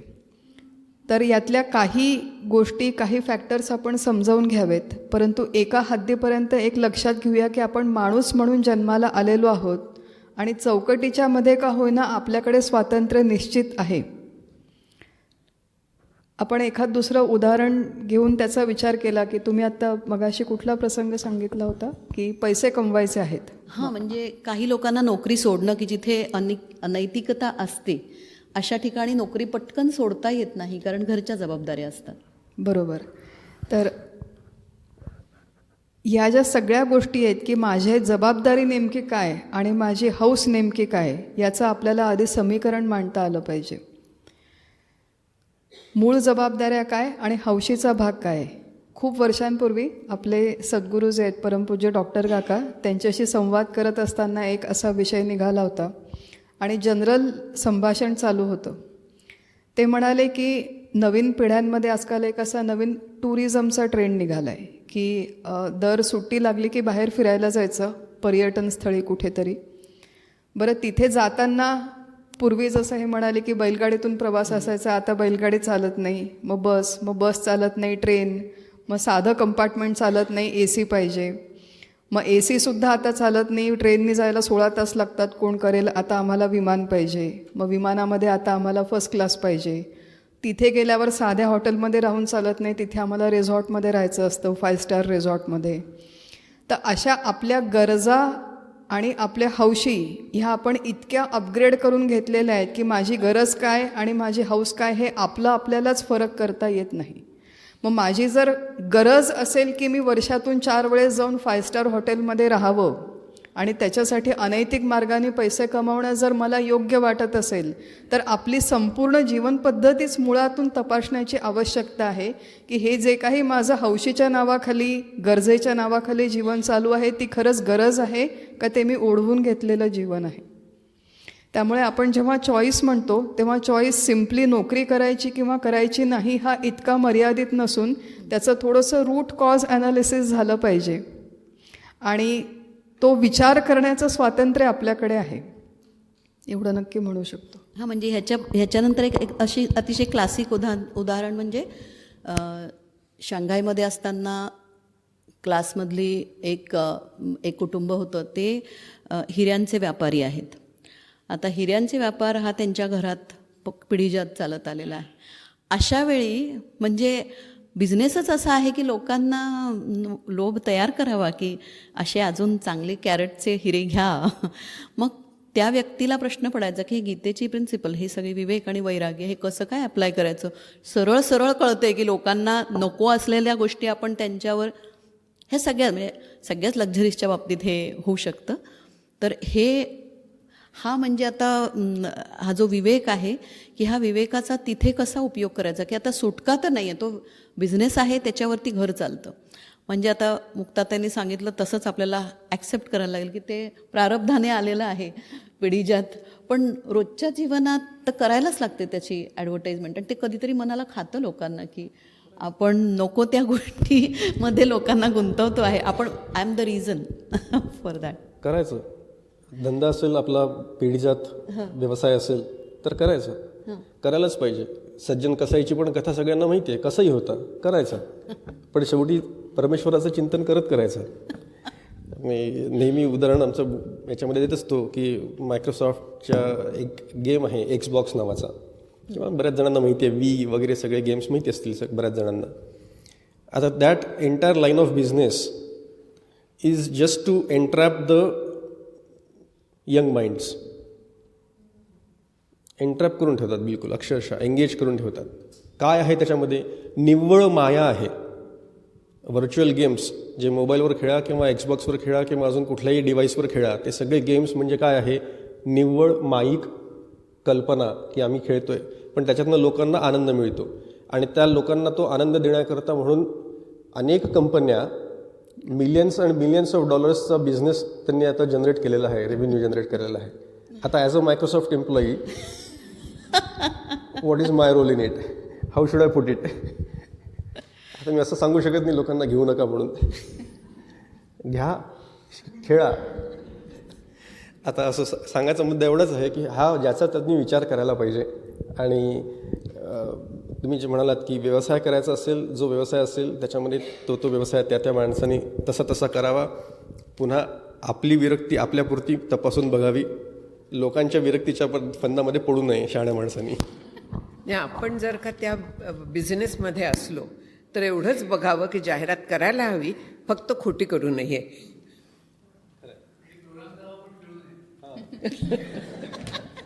पण हे कल्पना असेल की स्टीव्ह जॉब्स वगैरे अशा ज्या बरेच लिडिंग टेक फाउंडर्स आहेत त्यांनी आपल्या मुलांना बऱ्याच काळपर्यंत स्मार्टफोन हातामध्ये दिले नव्हते. आपल्या मुलांना त्याच टेक्नॉलॉजीला त्यांनी एक्सपोज केलं नव्हतं, जी एक टेक्नॉलॉजी त्यांनी स्वतः इन्व्हेंट केली, कारण की त्याची डाऊनसाईड त्यांना स्वतःला माहिती होती. एक आपण लक्षात ठेवूया आजच्या जगामध्ये अशा प्रकारच्या प्रश्नांचा विचार करताना की आपण सगळे कलियुगात राहतो, हे रामराज्य नाही. आपण रामराज्य निर्माण करण्याचा एका हद्दीपर्यंत प्रयत्न करू शकतो, पण कलियुग, कलीचा प्रभाव, त्याच्यामुळे ओव्हरऑल मनुष्य जातीची विचारांचा होणारा ऱ्हास हा आपण गृहीत धरला पाहिजे. पराशर स्मृती किंवा इतर ग्रंथांमध्ये हे लिहून ठेवलेलं आहे की ओव्हरऑल कसं पतन होणार आहे, कसा ऱ्हास होणार आहे. याचा अर्थ आपण कुठलंही मायक्रोसॉफ्ट असो, हिऱ्यांचा बिझनेस असो, कुठलंही इवन हॉस्पिटल घ्या, युनिव्हर्सिटीसारखी एखादी संस्था घ्या, प्रत्येक ठिकाणी काही हद्दीपर्यंत माल प्रॅक्टिसेस चालतात, होतात. मग मी काय करायचं हा शेवटी प्रश्न येतो. तर आपल्याला शक्य तेवढा आपल्या बाउंड्रीपुरतं आपण स्वच्छ क्लीन काम करण्याचा प्रयत्न करावा आपल्या क्षमतेनुसार. एवढं आपण करू शकतो. आणि आपल्या चरितार्थापुरतं आणि आपल्या गरजा एकदाच डिफाईन करावा, तेवढा पैसा व्यवस्थित चरितार्थ कमावण्याचा प्रयत्न करावा. एक लक्षात घ्यावं की बिझनेस असो, स्टार्टअप असो किंवा नोकरी असो, ते केवळ एक टूल आहे चरितार्थ चालवण्याचं. ते म्हणजे सर्वस्व नाही. हे जोपर्यंत कळत नाही तोपर्यंत मनुष्य त्याच्या पाठीमागे धावपळ करत बसतो. And then your life is entirely about your work and no other aspect is left in your life. तसं होऊ नये. डॉक्टर काकांनी एक फार छान हे सांगितलं होतं कलियुगात वागताना, की आज लाच देणं घेणं हे फार कॉमन झालेलं आहे. आपला जर का जीवन चरितार्थच अवलंबून असलं आणि लाच द्यायची वेळ आली तर द्यावी, पण आपण घेऊ नये. आणि एक एकदा सिस्टीममध्ये जर का ती आपल्या वाट्यास आलीच असली तर आपण ती वापरू नये, ती निनावी, दान करून टाकावी. म्हणजे कलियुगात शेवटी काही काही या कॉम्प्रोमाइज ज्या करायला लागतात ना, तर त्याच्याबद्दल एकदा हे डॉक्टर काकांनी सांगितलेलं होतं की ह्या पद्धतीने आपल्याला जाता येतं.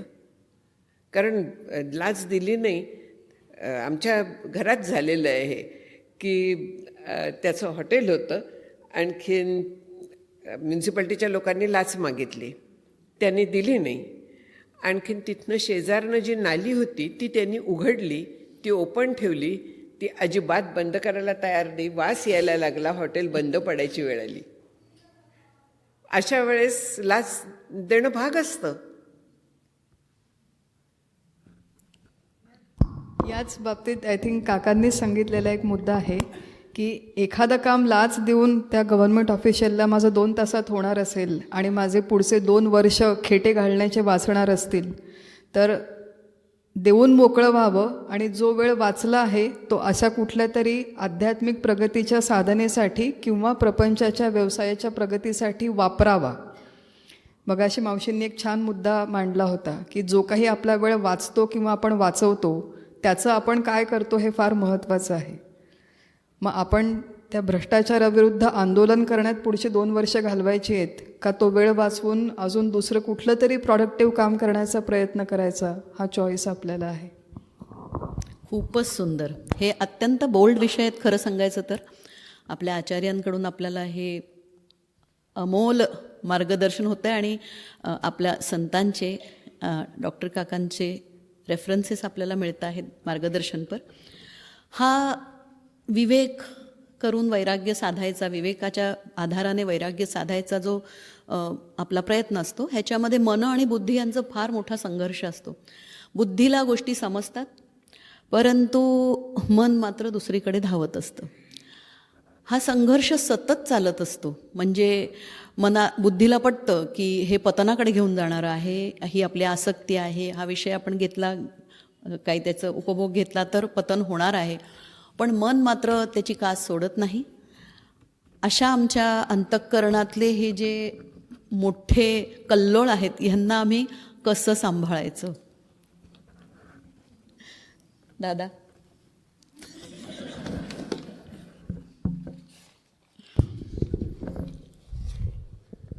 काय प्रश्न?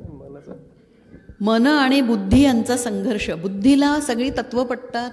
आम्ही ॲकॅडमिकली सगळं वाचतो, आमच्या आचार्यांचं आम्ही सगळं ऐकतो, पण ॲप्लिकेशनला वेळ येते. मोठा बुफे लागलेला असतो, आम्हाला कळतं की आम्हाला काही आजार आहेत, वजन वाढतं आहे, डायबिटीस आहे, ब्लड प्रेशर आहे. बुफे बघितल्यानंतर आम्ही पागळतो, थोडंसंच तर आहे, त्यात काय झालं असं म्हणून आम्ही इंडल्ज होतो. हे आम्ही कसं सांभाळायचं, आमचं हित त्यावेळेस कसं आम्ही सतत लक्षात ठेवायचं. छान प्रश्न आहे. तिथेच वैराग्य येतं, तिथेच वैराग्याची गरज पडते, तिथेच विवेकाची गरज पडते. आणि एक काकांनी फार सुंदर कॉन्सेप्ट सांगून ठेवलेला आहे आपल्या सगळ्यांना. त्यांच्या ग्रंथातूनही दिलेलं आहे आणि प्रवचनांमधनंही काकांनी ती मांडणी केलेली आहे. त्याला काकांनी 2 वे ट्रॅफिक असं म्हटलेलं आहे. 2 वे ट्रॅफिक म्हणजे विषयभोग जे असतात ते इंद्रियाच्या मार्फत, इंद्रियांकडनं मनाच्या मार्फत जीवाला पुरवले जातात, बरोबर, बुद्धीकडे जातात. आणि त्याचप्रमाणे बुद्धीवर झालेले जे संस्कार असतात ते सुद्धा इंद्रियांच्या मार्फत, इंद्रियांकडनं म्हणजे कानाने, श्रवणाने, समजा श्रवण असेल तर ते कानाच्या मार्फत, मनाच्या मार्फत बुद्धीपर्यंत पोचवले जातात. आणि बुद्धीमध्ये असतात आपल्या सगळ्या वासना, त्या बुद्धीत ठाण मांडून बसलेल्या असतात. त्या बुद्धीत ठाण मांडून बसलेल्या वासना आपल्या बुद्धीला तसे निर्णय घ्यायला भाग पाडतात. कसे? वासनानुसारी निर्णय घेण्याकरता म्हणून भाग पाडतात. आणि ती बुद्धी मग त्या मनाच्या मार्फत त्या इंद्रियांना त्या विषयाभोगांकरता प्रवृत्त करते. असं दोन्हीकडनं, इकडून तिकडे जाणारी लाईन आणि तिकडून इकडे येणारी लाईन, याला काकांनी 2 वे ट्रॅफिक म्हटलेलं आहे. फार सुंदर कॉन्सेप्ट आहे. विस्तृत वर्णन तुम्ही प्रवचनांमध्ये त्याचं ऐका, कॉन्सेप्ट छान आहे. मी आत्ता फक्त सांगतो इथे एवढं की मन आणि बुद्धी यांचं ऐक्य. माऊलींची फार सुंदर उभी आहे. अर्जुना समत्व चित्ताचे तेची सार जाणं योगाचे, जेथ मन आणि बुद्धीचे ऐक्य आथी. मन आणि बुद्धीचं ऐक्य जिथे होतं तिथेच योग आहे हे तू समज, तोच योग आहे हे तू लक्षात घे. मग भगवद्गीतेमध्ये जे योग सांगितलेले आहेत वेगवेगळे, त्यातल्या सांख्ययोगाचं वर्णन जर का बघितलं किंवा योग इन जनरल जर का आपण बघितलं तर त्याचं मन आणि बुद्धी म्हणजे आत्ता जो प्रश्न विचारला, मला जे करायला पाहिजे तोच निर्णय माझी बुद्धी मला देते आहे. म्हणजे मला माझ्या कर्तव्यापासून च्युत करत नाही आहे आणि माझ्या अहिताकडे मला ती नेत नाही आहे, अशी जर का बुद्धी असेल आणि तशी बुद्धी माझ्या मनाला तशी प्रेरणा देत असेल तर मन आणि बुद्धीचं ऐक्य आहे असं आपण समजू शकतो. आणि जिथे असं होतं तिथे निश्चित प्रगतिशील वाटचाल होऊ शकते. आणि जिथे असं होत नाही तिथे नेहमी तो झगडा राहतो मनाचा आणि बुद्धीचा. बुद्धी काहीतरी एक वेगळा निर्णय देत असते, पण मन म्हणतं नाही ना, आजच्या दिवस राहू दे. बुफे बघितल्यानंतर, स्वीट्स बघितल्यानंतर मग आजच्या दिवस राहू दे, एक गुलाबजाम खायला काही हरकत नाही, असं करून आपण तिथे ओढावत जातो. आणि मग त्याच्यामध्ये जे इंडल्ज, ज्याला मग अशी शब्द वापरला, तसं झाल्यानंतर मग त्याचे अहिताकडे आपण ओढावला जातो. आपण हितापासून वंचित राहतो, एवढं निश्चित समजायचं. बुद्धीला पटलेलं आहे पण मन ऐकत नाही, ही जी अवस्था आहे ही फार काळ साधकाच्या जीवनामध्ये राहते, विषयभोगाच्या बाबतीत राहते आणि इतरही अनेक बाबतीमध्ये राहते.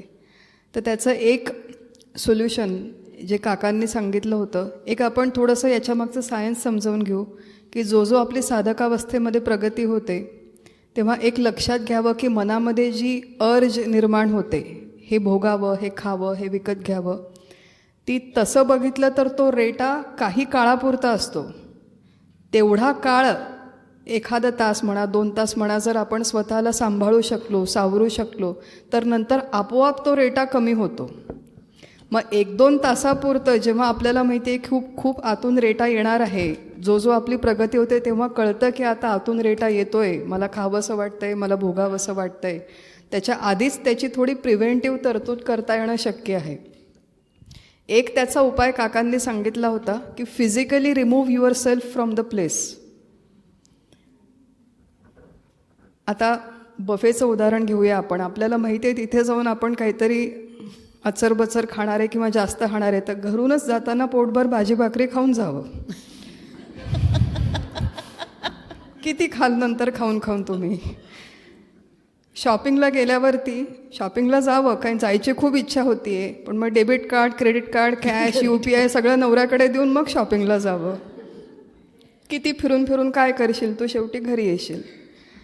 किंवा मग तिथे न जाता तिथे जाण्याच्या ऐवजी बाहेर जाण्याची इच्छा होतीये ना, मग शॉपिंग मॉलमध्ये जायच्या आधी थोडा वेळ शेजारी मंदिर आहे तिथे जाऊन अर्धा तास बसू आणि मग मॉलला जाऊ, असा प्रयत्न करावा. मग अर्धा तास तिथे देवाच्या समोर बसल्यावर कदाचित तो रेटा कमी होईल.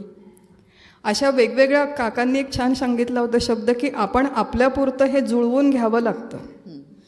दुसऱ्यासाठी जे टेक्निक काम करतं ते माझ्यासाठी काम करेलच असं नाही, पण माझा नेमका व्हल्नरेबल स्पॉट कुठे आहे, वीक पॉईंट काय आहे माझा, हा आपल्याला स्वतःला आयडेंटिफाय करता आला आणि सगळ्यात जास्त जो वीक पॉईंट आहे त्याच्यावरती जर आपल्याला काम करता आलं, कुणाचा तो वीक पॉईंट फूडमध्ये असेल, कुणाचा कपड्यांमध्ये असेल, कुणाचा गप्पा मारण्यात असेल, कुणाचा टी व्हीमध्ये असेल, कुणाचा बाहेर फिरण्यामध्ये असेल, निसर्गामध्ये, सगळ्यात जास्त जो आपला वीक पॉईंट आहे तो जर आपल्याला कॉन्कर करता आला किंवा तिथे जर आपल्याला काम करता आलं, तर इतर जे छोटे मोठे एरियाज आहेत ते मग आपोआप they are taken care of in due course of time. But work on one spot which is most difficult for you. याचाच दुसरा भाग आणखीन एक उपाय सांगते, म्हणजे की जर का 4,000 रुपयाची साडी घ्यायची इच्छा झाली तर 500-700 रुपयाची घ्यावी. म्हणजे अशा पद्धतीने कमी कमी करत आणावं. त्यांनीच सांगितलेला उपाय आहे. ज्योत्स्ना मावशी, पण त्यांना माहिती नाहीये की दुकानदारांना आम्ही आमचं बजेट सांगितलं की ते त्याच्यापेक्षा बऱ्याच अगोदर जास्तीत जास्त दुकानदारांनी दाखवणं, आणखीन आपण काय बजेट ठरवलं, आपण 4,000 ठरवलंय ना, यायचं खाली. हे म्हणजे 2 गुलाबजाम घेण्याच्या ऐवजी अर्धा गुलाबजाम खावा अर्धा असं झालं. गुलाबजाम खायचा. खूपच सुंदर आपल्याला आयाम मिळत आहेत. आपल्या विचाराधीन जी ओवी आहे, विरक्ते विवेके असावे, विरक्ते अध्यात्म वाढवावे. ह्याचा तिसरा जो भाग आहे, विरक्ते धारिष्ट्य धरावे दमनविषयी, हा आपल्याला ज्योत्स्ना मावशींनी त्याच्याविषयी मार्गदर्शन केलेलं आहे की पहिल्यांदा दमन आणि मग शमन, हे धारिष्ट्यच लागतं त्याला, कारण हे सहज होण्यासारखी गोष्ट नसते, त्याला प्रयत्न लागतात आणि त्याच्यासाठी विचार लागतो. तर ह्या ओवीतला आता एक महत्त्वाचा भाग जो राहिलेला आहे मधला, की विरक्ते अध्यात्म वाढवावे. समर्थ रामदास स्वामींना आत्ता आपल्या मुक्ताताईंनी उल्लेख केला होता की काही निवळ काही गलबला, साधकाने काही काळ व्यवहारात जितका घालणं महत्त्वाचं आहे तितकंच काही म्हणजे गलबल्यात घालवणं महत्त्वाचं आहे, तितकाच निवळ म्हणजे साधनेमध्ये एकांतामध्ये घालवणं, आत्मपरीक्षणामध्ये घालवणं, स्वस्वरूपाच्या चिंतनात घालवणं गरजेचं आहे. आणि ह्यांचा समन्वयच रामदास स्वामींना अपेक्षित आहे. आता ह्याच्यामध्ये आपल्याला गीतेमध्ये आपण शिकलेलो आहोत की यद्यदाचरती श्रेष्ठः तत्तदेवे तरोजनः स यत् प्रमाणं कुरुते लोकः तद अनुवर्तते.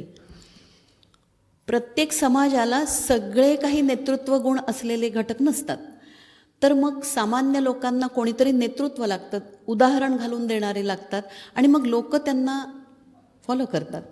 पण ह्या नेतृत्व गुण ज्यांच्यामध्ये असतात, आपलं अध्यात्मशास्त्र आणि विशेषतः रामदास स्वामी आपल्याला सांगतात, कारण त्यांनी हा महंतांचा कॉन्सेप्ट आपल्या देशहितासाठी आपल्यासमोर ठेवला होता. आणि ह्या विरक्त अशा महंतांनी किंवा विरक्त अशा साधकांनी ज्यांना हे साधलेलं आहे, त्यांनी फक्त स्वतःच्या साधनेत मग्न न राहता समाजासाठी उपयुक्त असावं स्वतःला, आणि म्हणून म्हणतात अध्यात्म वाढवावे. आपल्याला सर्वांना माहिती आहे की आपल्याला परिणामकारक नेतृत्व जर हवं असेल तर त्या नेतृत्वामध्ये हे जर साधन चतुष्टय युक्त असं ते नेतृत्व असेल, ते गुण जर त्यांच्यामध्ये असतील, तो होणारा परिणाम अत्यंत दृढ असणारा असतो आणि तो हितकारी असे बदलाव घडवून आणतो. आणि संतांची उदाहरणं तर आपण पाहतोच. संतांच्या सहवासात गेले आपण, आपले डॉक्टर काका आले की आपले बरेचसे प्रश्न म्हणजे निवळून जातो, शांत होतो आपण आणि स्पष्टता येते. ही त्यांची साधना असते आणि आपण त्यांच्या सहवासात येतो.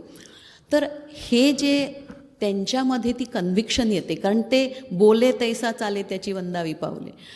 म्हणून ह्या विरक्ताला एक जबाबदारी रामदास स्वामींनी दिलेली आहे की त्याने कसं सत्वगुण स्वतःचा अबाधित ठेवावा, स्वतःचं विवेक वैराग्य नुसतं ठेवावं नाही तर त्याचं संवर्धन करावं, जोपासना करावी, अशी त्याच्यावर जबाबदारी सांगितलेली आहे. अशा विवेकयुक्त नेतृत्वाचं आपणही एक घटक असतो, आपल्याला माहीत नसतं. आपण आपल्या खाजगी आयुष्यामध्ये, आपल्या कुटुंबामध्ये नकळत आपण आईवडिलांची भूमिका करत असतो, मोठ्या भावाची बहिणीची भूमिका करत असतो. कामाच्या इथे आपण काही छोट्याशा ग्रुपचा कोणीतरी लीडर म्हणून काम करत असतो, त्यांचं नेतृत्व करत असतो. तर असं नेतृत्व करताना आम्हाला काही प्रश्न पडतात. आपण आपल्या आचार्यांकडनं त्याचाही ओहापोह करून घेऊया, कारण अशा नेतृत्वामुळेच जे सकारात्मक बदल समाजामध्ये घडवायची अपेक्षा आहे, त्याच्यासाठी तुम्हा आम्हाला मार्गदर्शन असणं, म्हणजे हे फक्त कोणीतरी नेतृत्व, मग ते कोणीतरी वरच्या स्तरावर असं नाही. आपणही त्या नेतृत्वाचा एक हिस्सा असतो, आपण ते करत असतो. आता आमच्या ज्योत्स्ना मावशींना मी प्रश्न विचारतो की कुटुंबाच्या स्तरावरती किंवा वैयक्तिक स्तरावरती आपल्या आजूबाजूला आपण जेव्हा आध्यात्मिक साधन करतो असं लोकांना कळतं, त्यास आपल्यावरती क्रिटिकल नजरा असतात. आपल्यामध्ये कुठलीही तफावत दिसली म्हणजे कुठेतरी आपण वाचतो, एक कधीतरी बोलतो पण, आणि मग आमच्या वागण्यात तसं काही त्याचं कधीतरी तारतम्य सुटतं किंवा आम्ही कधीतरी त्याच्या विसंगत वागतो. तर मग अशा वेळी टोमणे मिळतात. हे काय, एवढी साधना करतात, एवढे सत्संगाला जातात, मारे अभ्यास वर्गाला जातात, मोठे मोठे ग्रंथ घेऊन अभ्यास करतात, हे तर अशा वेळी साधकाने त्याचा हे विवेक आणि वैराग्याचा समतोल कसा सांभाळायचा? प्रश्न चांगला आहे.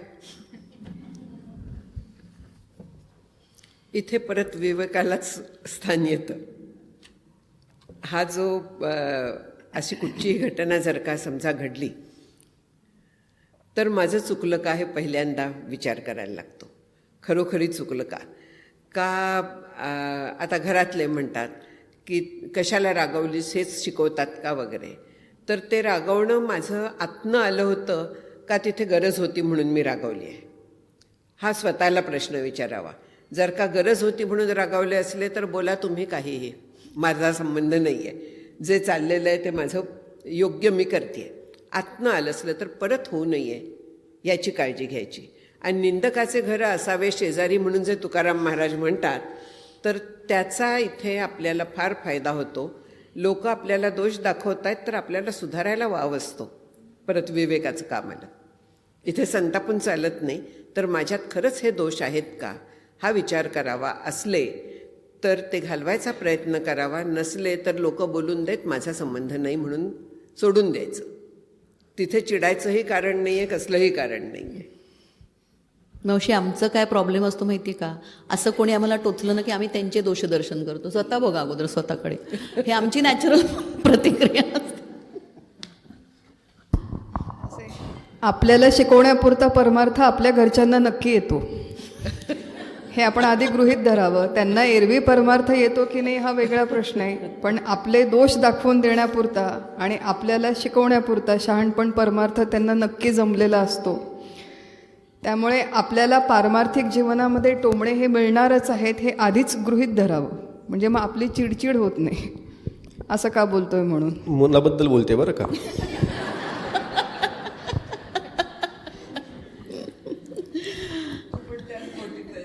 म्हणूनच म्हटलं, घरातल्यांच्याबद्दल बोलली म्हणून म्हटलं.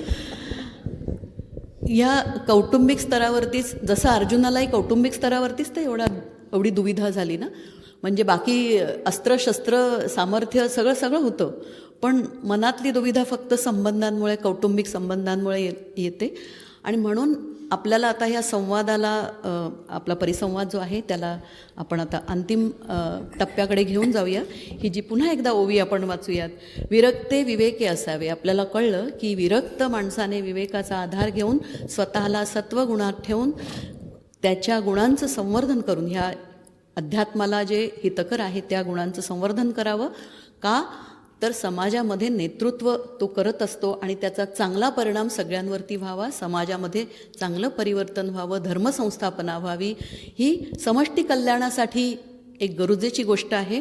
आणि म्हणून पुढे त्यांना जबाबदारी दिली की विरक्ते अध्यात्म वाढवावे. असं काही उदाहरण द्यावं की ते उदाहरण देऊन बाकीच्या लोकांना प्रेरणा मिळावी. असं प्रेरक व्यक्तिमत्व नेतृत्व गुणाने युक्त असं असावं. आणि विरक्ताला हे धारिष्ट्य दाखवायलाच लागतं, कारण हे गुणांचं संवर्धन करणं हे धैर्याचंच काम आहे. हे आपण दमन करून शमन करून हे सगळं आपल्या साधन चतुष्टयामध्ये आलं. आमच्या कौटुंबिक संबंधामध्ये हे खूपच म्हणजे हे खरं वास्तविक हे जो सगळा विषय आहे ना, हा खूप मोठा व्यापक विषय आहे आणि ह्याची व्याप्ती आमच्या कुटुंबाच्या संबंधांमध्ये, कारण आता आपण बघतो काही न्यूक्लिअर कुटुंब आहेत, काहीमध्ये 2-2, 3-3 पिढ्या एकत्र राहतात.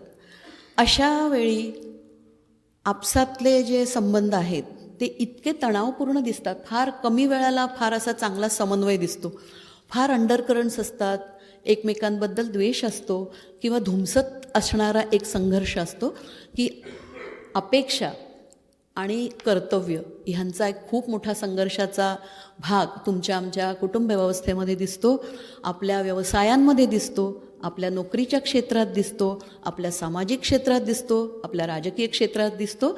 तर म्हणजे थोडक्यात हे आपलं अध्यात्माचे जे आपण आत्ता संकल्पना आपल्या पूज्य आचार्यांकडून समजावून घेतल्या, त्याचं जे ॲप्लिकेशन म्हणता येईल ते आपल्या जीवनाच्या बऱ्याच स्तरावरती होत राहतं. आपला वेळ जवळपास पूर्ण व्हायला आलेला आहे. 1.5 तास कसा गेला हे तुम्हाला कळलं का नाही मला माहिती नाही, मला तर खरंच कळलं नाही. खूपच मजा येत होती.